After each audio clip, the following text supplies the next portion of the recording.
Hello everyone and welcome back to my channel. My name's Rachel and I make videos about quilting and my creative life. Anywhere that you can find me on the internet is listed down in the description box below, and you can stay up to date daily with what I'm making on Instagram and TikTok. Now I thought I would be coming on with this video a little bit sooner because this is the next instalment of the Sophie Jane quilt by Alice Caroline. It was part of the Alice Caroline make along. There was a ticketed event. You can still purchase tickets, it's lifetime access, so if you are interested in any of the patterns I will leave a link down below. So when it came to the final border, I attached one side of the border. Let me just tilt you up so you can see. So that was the top border. And when I purchased the fabric and when the fabric arrived, I didn't see an issue with it. I thought, oh brilliant, yeah, it goes nicely with the border below, which is the blue one. So yeah, I was like, okay, perfect. Cut it all up into 2.5 inch strips, a lot of it, pieced it together so it was all the correct length. And then I sewed the first one on, and as soon as I took it from under the sewing machine, I was like, no, that doesn't look right. It's the wrong type of tone pink and it's the wrong print. So here's a close-up of the fabric. So it's quite a modern print compared to the rest. So it's like a geometric type of print. And then it's got kind of like clamshells, isn't it really? You can see from a distance that it just doesn't match the rest of the quilt. So then I was in a bit of a conundrum. What do I do? I just didn't know. I knew that that wasn't going to work. So I had to go online to order some new fabric, and I'll show you the new fabric, and I'm going to get it cut today. I'm going to get the final border put on, and then the quilt top will be finished. I wasn't sure, do I even put the final border on? Do I just go straight to the quilting and have the binding as the border and end it on those piano keys? But I decided no, let me stick to the pattern. It's not a huge quilt anyway, so I wanted a little bit extra on the border. But I did decide for the binding, I'm going to go with that burgundy dark pinky purpley colour that is in the centre. I think that will tie the two together really nicely, so I bought some extra for my binding. I did initially want the binding to be a Liberty Tarnelawn just because I've never bound with that and I just thought it's going to feel really nice. But it's also budget, isn't it? So I got this one, and I think that'll look really nice. It'll mirror the inner circle, inner square. And then this is the final border. So I think this is called Emily Bell, I think, off the top of my head. So yeah, that is the final border, and I think that's going to go much better. The print's right, the colours are right, so you can see here against that it's going to look nice. And also for the final border, I knew that I needed to keep in mind the colour of the binding, because I did think, oh, I'll go with a nice blue, but it wouldn't have matched the binding very well. So I think those two go together really nicely. And let me show you the backing. Now I am so excited for the backing. And since I'm trying to use up my stash before going back to the Festival of Quilts, I've convinced myself that I'm going to cut into this Liberty cut that I have. And this fabric is actually featured in the quilt unintentionally. So in, I think it was 2020 or 2021, there was a company called the Sophie Hayes Foundation, and they was donated lots of Liberty end of bolts by Liberty themselves, and then they sold them on for quite affordable price. I think this might have been about £45 for 3 meters, which, if you know the cost of Liberty, is now £26 a metre, and so it is quite a good price. And it's a Tarnelawn, and I've never had that. And it just feels so lovely. I can't wait to have it. It might feel quite cool though on the skin compared to the quilting cotton, but we'll see. That one was a hard one to decide to cut into. So I've had it in my stash and it's 3 meters, so more than enough. There will be some left over. But I was telling myself, no, save it till you make a bigger quilt so you can use it all. And I felt so guilty picking it out and deciding to use that as the backing. I don't know why, I just felt I needed to save it until the perfect project. You do that a lot, don't you, with like your favourite fabrics or ones that you've spent a lot of money on. But this is the perfect project, I think, and I think I'll have some left. So yes, that is what I'm going to use. I probably will have to piece the back, but that's fine, it doesn't bother me. The Liberty prints are so like busy that you barely notice the joins. And you may notice just there, peeking down, I've started a hexagon project with some of the scraps from this quilt, because some of them was quite big offcuts. So I've started a 2-inch hexagon project. I just had to, and I'm also looking forward to getting this quilt off the design board, because then I can start putting these all over. So I've just got them around the perimeter at the moment. The perimeter, the top corner. And I'm just trying to use some pastel-y tones and just my favourite pinks, blues, teals, anything that I like I'm going to put into this. This isn't done with English paper piecing, it's done with hand piecing. And I find that this has much less strain on my hands, because if you followed my channel for a couple of months, you'll know that with English paper piecing I was experiencing a lot of like strain on my hands, and I put it down for quite a while. I've picked it up to do a few odd things, and I think it's okay when I only do small projects. However, for larger projects, this is going to be a whole quilt. The motion of hand piecing is a lot easier on my hands, so if you are also similar, you might also want to look at hand piecing. I think it's mainly because with English paper piecing, you're pulling your thread after every stitch, and as you're pulling the thread, you're holding the other piece a little bit tighter. So, but with hand piecing, it's a running stitch, and you do the rocking motion, and you can put 4 or 6 stitches on your needle at once, and then you just pull it through, whereas you're not pulling like this after every stitch. So it is a little bit easier on your hands, and I'm thinking I might do a video on how I do this. I have got one up on my channel, but it's from some time ago and it was smaller hexagons. So if you would like to see that, just leave me a comment. So now is for the part that I didn't want to do, but to rip that massive seam off. And then I'm going to have a ton of 2.5-inch strips in my scrap bin, but it might be good binding for something else, another project perhaps, even just to go into scrappy binding and things. I'm sure I will use it like I do most of my scraps. So I think I need to get a cup of coffee and get to seam ripping. I do also want to try and baste the quilt today and start the hand stitching, because I bought the wadding and I bought some Gutterman hand quilting thread, because I used it on my last project and I did actually really enjoy using it. At the same time, I also ordered some wadding online from the Bramble Patch, and I swear the picture was white, but the batting has come and it's the usual batting colour.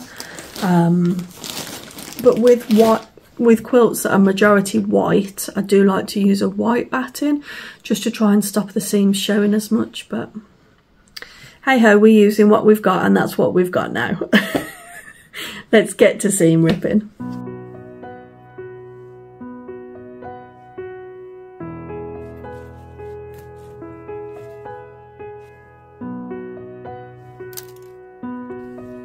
I just wanted to thank the people who commented on my recent video to tell me how to correctly seam rip, because this was actually a breeze to completely seam rip apart.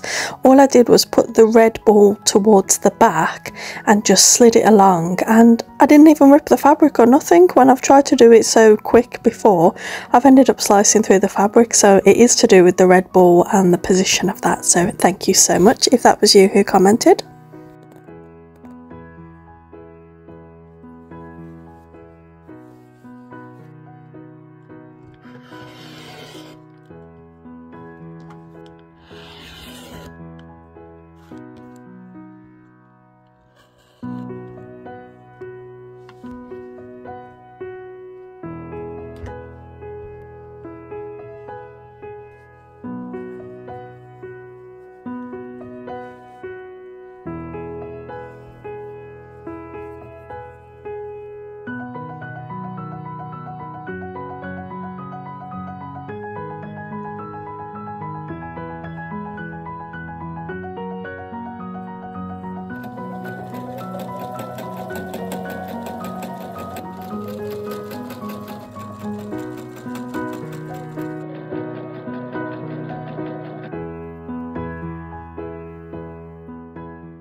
So I've now sewn that first border on and I am so happy with how it looks. It's a lot more in with the rest of the quilt, I think. Would you agree? So it was definitely worth the effort to change it. I also wanted to show you, you might have noticed in those clips, but I've got a new iron. Mr. Stitch treated me to a new iron because I think we must have been having a conversation and I said how hard it is to iron a whole quilt top with my mini iron, which is the only iron that we have in the house. We don't tend to iron a lot of other stuff. But I said that I thought I might invest in a cordless one, thinking of the Eliso cordless ones. But obviously they're so expensive, aren't they? I was going to put it on my wish list for Christmas from him. But he said he did some research into it and found this iron, which was £24 on Amazon. So I'll leave the link.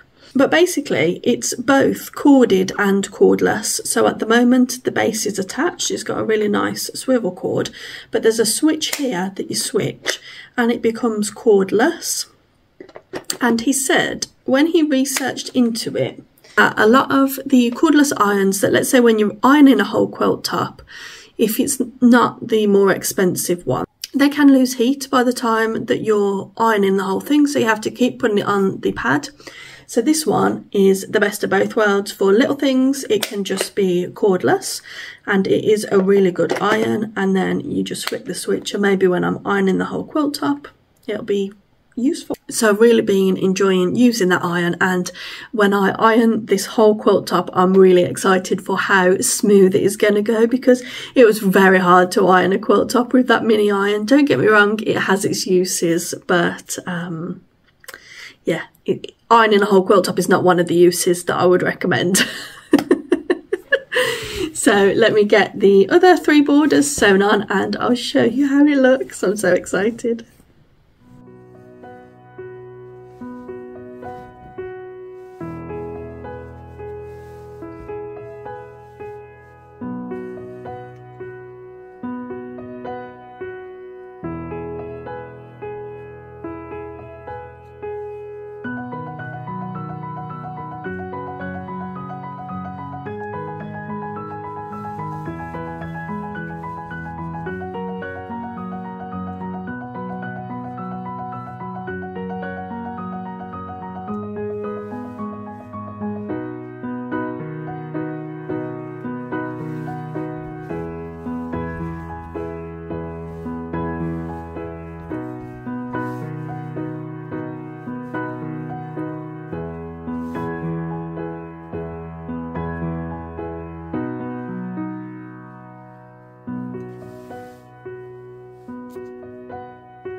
I just spent ages ironing this and now I've just rolled it up and screwed it up. Just make it make sense. I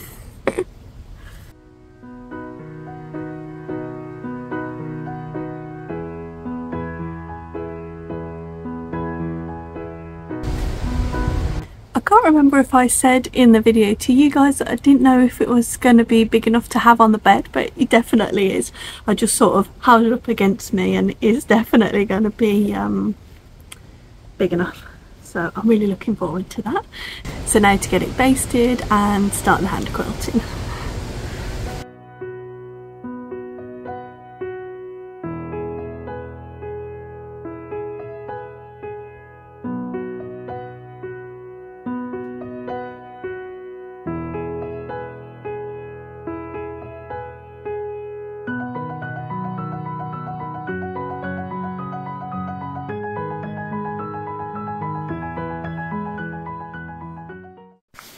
So I've now started the hand quilting on this project. I've pretty much done all of the star, and this will be the only part of the quilt where I quilt on the Liberty fabric.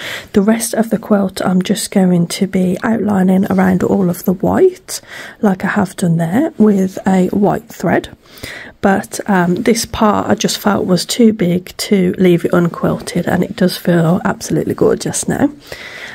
With the wadding, you can't see any of the shadowing from the seams or anything, so I was quite pleased with how the wadding came out. And the backing just feels absolutely amazing. I've never used the Tana lawn as the back, and it's just so nice. So the wadding that I used was this Simply Cotton wadding, and I like it because you can quilt up to 10 inches apart. It's one of those ones that are needle punched together, so it is quite good, but I won't be leaving it that far. It'll be in every white aspect. And then in the stars, I'm going to outline here, and then I'm going to outline around all of the edge of the star. I did think it would highlight it, but you really just can't see the quilting that well. You can here because there's the light's coming in from the window just there, and you can't see the quilting on the back at all. I usually like seeing the quilting on the back, but you can't see it. But the back in itself is beautiful. And the thread that I'm using is this Gutterman hand quilting thread, and this is the second time that I've used it. It does have like a little bit of a coating on it, and that's to stop it knotting and to make it a little bit stronger, and I don't find that it knots. A couple of occasions I've had like small little knots, but as soon as I've just pulled them from the opposite end, they've disappeared. So I do like this, and it's not that expensive. This was £5 for a spool, and you get 200 metres on here. So when I quilted my big hexagon quilt, I bought 2 because I thought I would need it, but I didn't even use 1. So this is more than sufficient for quilting a quilt of this size. So when I do my hand quilting, I don't use a hoop. I have my non-dominant hand here underneath, and I just grip the quilt like that. And on this quilt I am trying to do smaller stitches than what I would normally do, just because some of the spaces are quite small, so I don't want there to just be 1 or 2 stitches. So that's why I've decided to try and make my stitches a little bit smaller than normal. I load quite a few up and pull it through. So with the needle that I use a longer needle, and it is a little bit thicker than those tiny ones that you get for hand quilting. But unfortunately I can't tell you what size or type of needle it is, because I just had it in my needle book and I thought, yep, that looks about right. So it is thicker than what I would use for hand piecing, because otherwise it will just bend. And a few have snapped when I've done that. But it's probably a milliner's needle, or a long needle, that's for sure.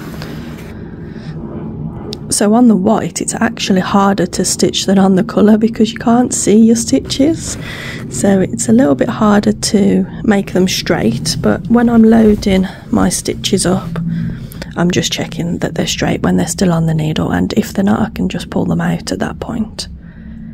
And I find that stitching without the hoop just really allows me to pull the quilt around and change the direction a lot easier than I would be able to. And I usually stitch with this on my lap on the evening. Ow, I just poked my finger. So it's not very often that I do this at a table either.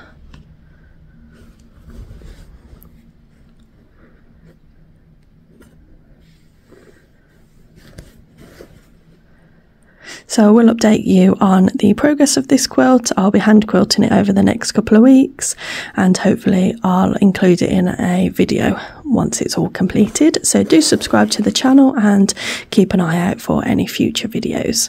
So until next time, take care. Bye bye.